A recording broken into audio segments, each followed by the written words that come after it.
성경 봉독 읽겠습니다. 민수기 1장 1절에서 19절까지입니다.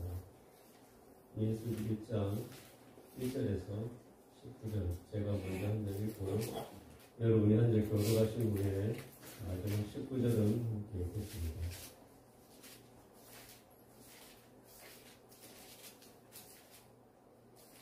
이스라엘 자손이 애굽 땅에서 나온 후 둘째 해 둘째 달 첫째 날 여호와께서 시내 광야 회막에서 모세에게 말씀하여 이르시되 너희는 이스라엘 자손의 모든 회 중 각 남자의 수를 그의 종족과 조문에 따라 그 명수대로 계수할지니 이스라엘 중 20세 이상으로 싸움에 나갈 만한 모든 자를 너와 아론은 그 진영별로 계수하되 각 지파의 각 조상의 가문에 우두머리 한 사람씩을 너희와 함께 하게 하라.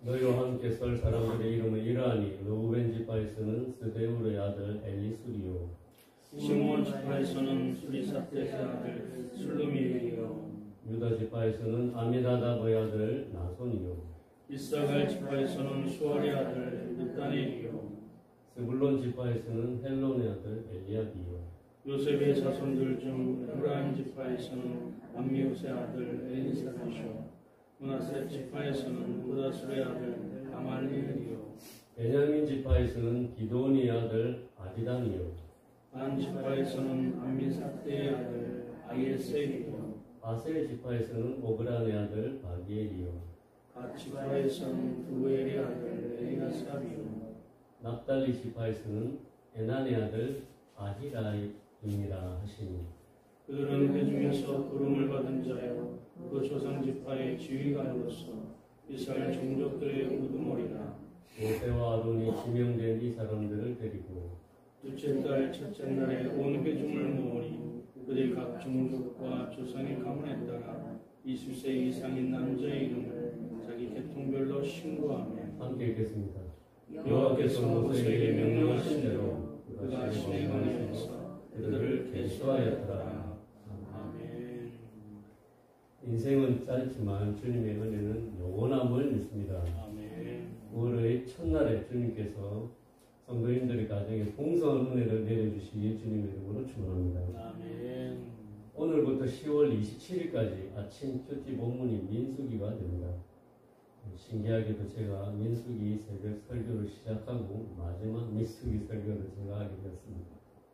그래서 민수기를 먼저 대략적으로 설명드리는 것이 필요하다고 생각되어 본문 말씀에 들어가기 전에 민수기 전체를 간략하게 요약을 해보았습니다. 이스라엘 민족이 람셋에서 애굽을 출발하게 됩니다. 숫곳을 지나 홍해를 건너 신광야를 거쳐 시내산에 이릅니다. 하나님께서 바로 약속의 땅인 가나안으로 이스라엘을 인도하시지 않고 시내산에 이르게 하신 후에 이곳에서 율법을 주십니다. 그리고 이 시내산에서 성막을 짓게 하십니다. 여기까지가 출애굽기의 내용입니다. 이 시내산에서 두 번째 유월절을 지내는데 그것이 민수기 9장에 나옵니다. 그리고 오늘 본문인 민수기 1장에서 첫 번째 인구조사를 하게 하십니다. 이어서 민수기 8장까지 이스라엘의 성결을 위한 각종 규례가 기록되고 민수기 10장부터 성막에서 떠오르는 구름을 따라서 가나안을 향해 행진합니다. 민수기 11장에는 이스라엘이 행진을 시작하자마자 악한 말로 하나님을 원망하게 되고 진노의 불로 심판을 받습니다. 민수기 12장에서는 미디안이 아론과 함께 모세를 비방하다가 나병에 걸리는 사건이 발생합니다. 민수기 13장과 14장에서는 엄청난 사건이 벌어집니다. 가데스 바네아에서 12정탐꾼의 보고를 듣습니다. 그리고 이스라엘 백성들의 원망과 통곡이 하나님의 진노를 일으켜 결국 백성 모두가 가나안 땅에 들어가지 못하게 됩니다. 이때부터 37년 6개월 동안 가나안에 들어가지 못하고 가데스 바네아 광야를 전전하며 긴 세월을 보내게 됩니다. 그리고 이곳에서 출애굽 1세대가 다 죽습니다. 민수기 20장에는 미리암과 아론의 죽음을 전하며 모세까지 가나안에 입성하지 못하게 됨을 밝히는 내용이 나오고 출애굽 2세대의 이야기가 시작됩니다. 하지만 그들 또한 부모 세대와 같은 실수를 반복합니다. 민수기 21장에는 에돔의 거절로 에돔 땅을 지나려던 계획이 틀어지자 그들은 하나님과 모세를 원망합니다. 이에 하나님이 불뱀을 보내 그들의 죄악을 심판하시지만 장대에 매단 녹뱀을 보며 살게 되는 구원의 은총을 허락하십니다. 그 후 백성은 아모리 왕과 바산 왕을 무찌르고 그 땅을 점령합니다. 민수기 22장에서 24장은 이런 이스라엘의 진군에 겁먹은 모압 왕 발락이 발람을 통해 이스라엘을 저주하려고 하지만 도리어 이스라엘을 축복하게 하십니다. 민수기 25장에는 이스라엘 백성이 모압 여자와 음행하여 연병의 심판을 받게 됩니다. 하지만 제사장 아론의 손자 비느하스의 순종으로 연병이 끝입니다. 민수기 26장은 출애굽 2세대가 우여곡절 끝에 가나안 땅을 마주한 모압 광야에 도착하여 두 번째 인구조사를 실시하는 내용이 나옵니다. 그리고 민수기 27장은 모세의 뒤를 이어 여호수아가 지도자로 임명됩니다. 민수기 28장에서 30장에는 이스라엘 백성이 절기와 서원에 관한 율법을 다시 한번 듣습니다. 민수기 31장에서 36장은 요단 동편의 땅을 점령하여 세 지파에게 나누어 줌으로써 가나안 땅에 입성할 준비를 마칩니다. 여기까지가 민수기입니다. 민수기의 히브리 성경 제목은 광야에서입니다. 애굽에서 해방된 이스라엘 백성이 가나안 땅에 들어가기 전까지 40년간 광야에서 보냈음을 나타내는 제목입니다. 그리고 헬라어 성경에는 민수기를 숫자들이라고 번역했습니다. 애굽에서 나온 출애굽 1세대, 가나안 땅에 입성한 출애굽 2세대가 모두 계수되었다는 사실을 강조하는 말입니다. 결국 민수기는 400년 종살이에서 해방된 이스라엘이 광야에 있는 시내산에서 하나님의 언약인 율법을 받고 하나님이 임재하시는 성막인 성소와 함께 광야 생활을 했던 기록이며 하나님의 백성이요 하나님의 군대의 일원으로 계수되었다는 것을 증명하는 기록입니다. 그리고 민수기는 이런 40년의 광야 기간에 끊임없이 거역하고 불순종했던 이스라엘을 거룩한 백성으로 세워가셨던 하나님의 인내의 기록이며 인도하심의 기록입니다. 오늘 본문에서 이런 민수기의 시작을 알리며 백성을 계수하라고 하신 하나님의 뜻을 살펴보고자 합니다. 그리고 시내산에서 언약의 말씀인 율법을 받고 하나님의 성막을 제작한 이스라엘이 가나안을 향해 행진하기 전에 하나님께서 명령하신 말씀을 통해서 교훈을 받고자 합니다. 먼저 종족과 조상의 가문에 따라 계수하라고 하십니다. 2절과 3절을 함께 읽어보겠습니다. 시작. 너희는 이스라엘 자손의 모든 회중 각 남자의 수를 그들의 종족과 종의 가문에 따라 명령대로 계수할지니 이스라엘 중 20세 이상으로 싸움에 나갈 만한 모든 자를 너와 아론은 그 진영별로 계수하되. 여기서 너희는 모세와 아론을 말합니다. 모세는 선지자였고 아론은 제사장이었습니다. 선지자는 길을 안내하는 사람입니다. 제사장은 백성의 죄를 담당하는 자입니다. 하나님께서 너희는 이라고 말씀하시며 선지자인 모세와 제사장인 아론에게 백성들을 위임하시며 그들을 계수하라고 명령하신 것입니다. 그리고 이스라엘 자손의 모든 회중 각 남자의 수라고 하셨습니다. 3절 말씀과 합하면 이스라엘 자손의 모든 회중에서 20세 이상의 남자의 수를 말합니다. 요즘 말로 말하면 군인입니다. 싸움을 위해서 군인을 징집하신 것입니다. 결국 하나님께서는 모세 아론을 통해서 이스라엘 민족에게 이런 메시지를 던지신 것입니다. 400년간 종살이하던 애굽에서 해방되었으니 이제 광야에서 자유를 만끽하며 편히 살다가 약속의 땅인 가나안으로 들어가면 된다는 메시지가 아니라 이 광야에서 전투할 준비를 하라는 메시지였습니다. 누구를 통해 전달하신 메시지였습니까? 바로 바로 모세와 아론이었습니다. 모세는 선지자였습니다. 신명기 18장 15절에 모세가 이런 예언을 합니다. 내 하나님 여호와께서 너희 가운데 내 형제 중에서 너를 위하여 나와 같은 선지자 하나를 일으키시리니 너희는 그의 말을 들을지니라. 모세가 가나안 입성을 앞두고 이스라엘 백성에게 남긴 이 유언의 말은 나와 같은 선지자 하나를 하나님께서 일으키실 것이라는 예언이었습니다.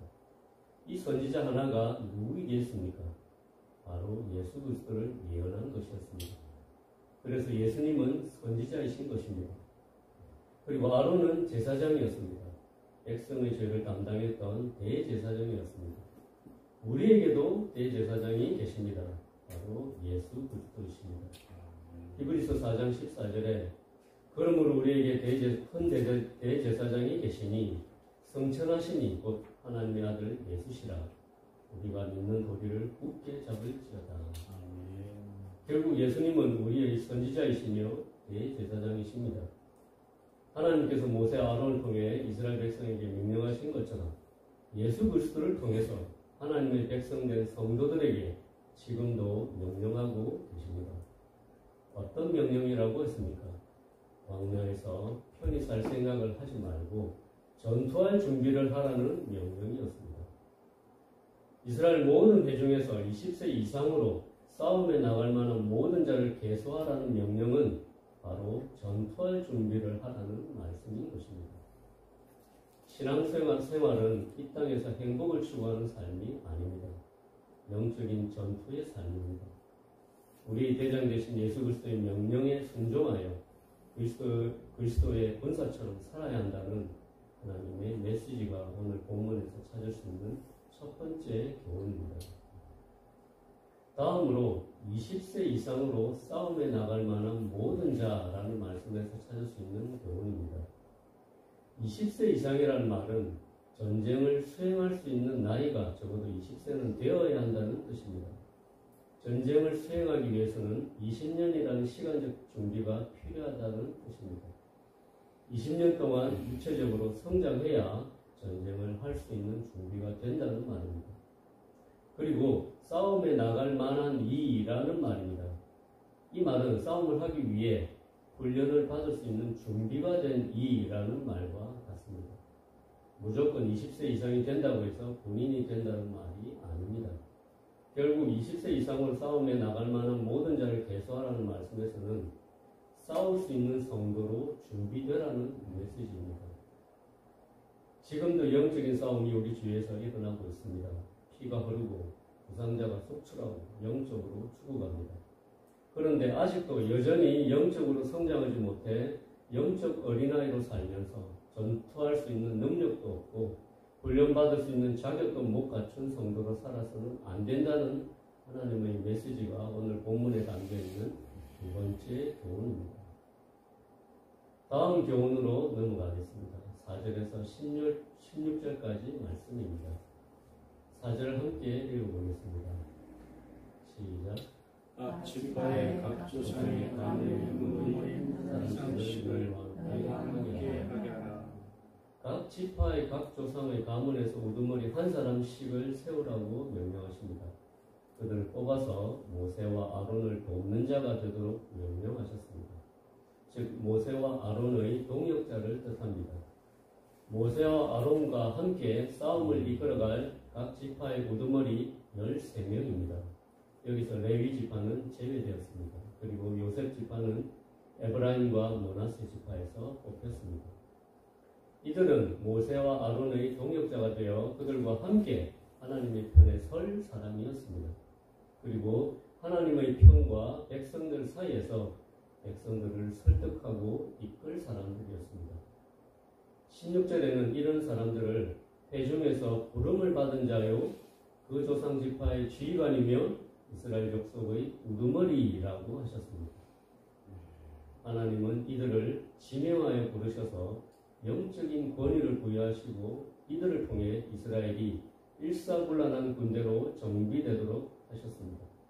따라서 각 지파 우두머리의 직무는 하나님을 위해 봉사하고 회중의 뜻이 아닌 하나님의 뜻에 철저히 순종하는 것이었습니다. 오늘 우리들의 교회도 동일합니다. 하나님께서는 교회 안에 질서를 세우시려고 합니다.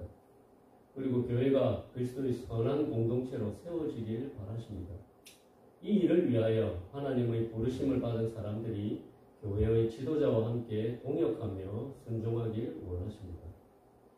결국 오늘 본문에서 하나님께서 주시는 세 번째 교훈은 우리 가운데 부름을 받은 자가 있다는 것입니다. 그 부름을 받은 특별한 사람은 하나님의 교회에 질서를 세우고 지도자를 도와 성도를 이끌 수 있는 사람입니다. 왜 이런 사람을 하나님께서 세우셨습니까? 광야를 통과하는 것이 쉽지 않기 때문입니다.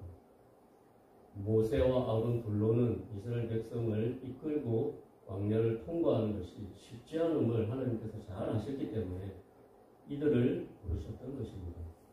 지금도 이런 하나님의 부르심에 기쁘게 순종하는 사람들이 우리 교회에 일어나길 주님의 이름으로 축원합니다. 네 번째로 17절에서 19절 말씀을 통해 주시는 교훈을 찾아보겠습니다. 모세와 아론이 지명된 이 사람들과 함께 이스라엘 백성을 소집합니다. 그리고 전쟁에 나갈 남자를 각 종족과 조상의 가문에 따라 분류하고 그 수를 집계합니다.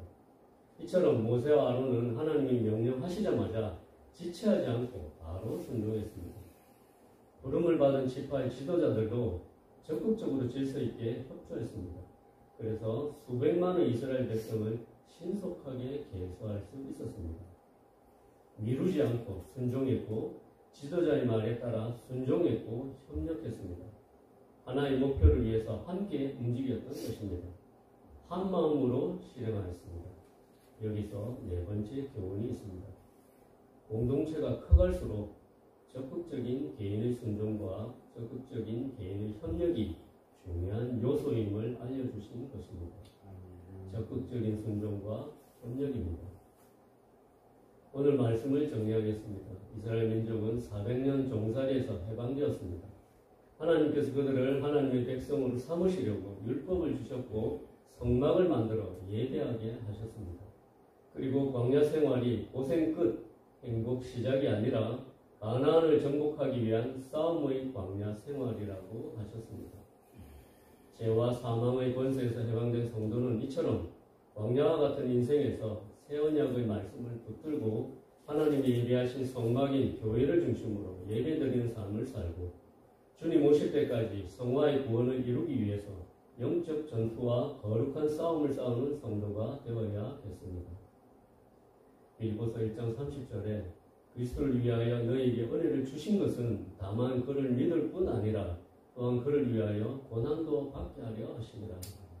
너희에게도 그와 같은 싸움이 있으니 너희가 내 안에서 본 바요 이제도 내 안에서 듣는 바니라. 광야를 지나가고 있는 우리에게 영적 싸움이 있음을 알고 예수 그리스도의 명령을 따라 싸울 수 있는 사람이 되도록 힘써야겠습니다. 또한 에베소서 4장 11, 12절 말씀처럼 그가 어떤 사람은 사도로, 어떤 사람은 선지자로, 어떤 사람은 복음 전하는 자로, 어떤 사람은 목사와 교사로 삼으셨으니 이는 성도를 온전하게 하여 봉사의 일을 하게 하며 그리스도의 몸을 세우는 일에 부르심을 받은 줄 알고 기쁨으로 또한 적극적으로 순종하는 것입니다. 주님께서 다시 오실 때 이런 교회를 보시고 착하고 충성된 종아, 내가 적은 일에 충성하였으니 내가 많은 것을 내게 맡기리니 내 주인의 즐거움에 참여하라는 칭찬과 영광을 주실 것입니다. 아멘. 그때 주님께 칭찬받는 저와 성도님들이 되시길 주님의 이름으로 축원합니다. 아멘. 함께 기도하시겠습니다. 하나님 아버지, 매일매일 우리 앞에 당한 믿음의 싸움을 용기 있게 싸우는 그리스도의 군사가 될 수 있도록 도와주시옵소서. 교회를 세우시는 하나님의 부르심에 기쁘게 순종하는 저희가 될 수 있게 도와주시옵소서.